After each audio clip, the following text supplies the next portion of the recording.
Welcome to the show. Today we are taking you to the heart of Odisha.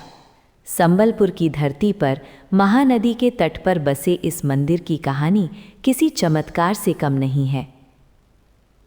Imagine the mist over the river as we travel back in time.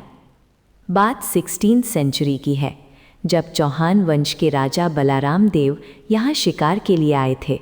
Think about that. A royal hunting expedition turned into something legendary. उन्होंने एक ऐसी घटना देखी जिसने उनके होश उड़ा दिए. It's a scene you wouldn't believe.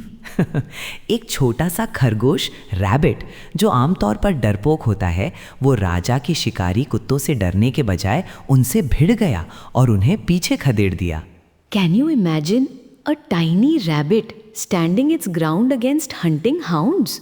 राजा बालाराम देव समझ गए कि इस मिट्टी में कोई दिव्य शक्ति, डिवाइन पावर है. This wasn't just a coincidence, it was a sign. उसी रात उनके सपने में देवी आईं और उन्हें एक मिट्टी की मूर्ति मिली जो आज माँ समालेश्वरी के रूप में पूजी जाती है.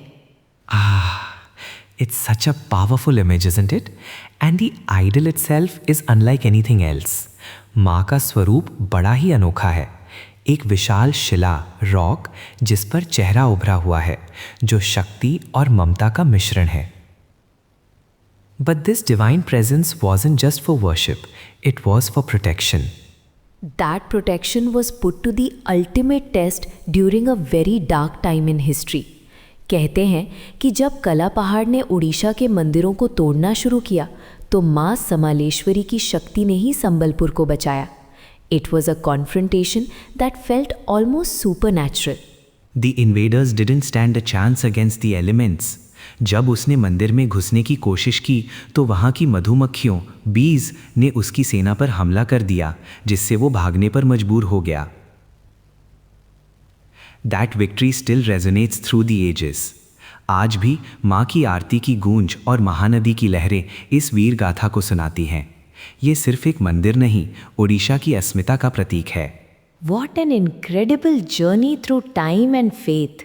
अगर इस कहानी ने आपके दिल को छुआ है तो दोस्ती की दुकान खोलिए और उस सब्सक्राइब बटन को थोड़ा प्रेम दिखाइए ताकि भारत की ऐसी ही अनोखी कथाएं हम आप तक पहुंचाते रहें.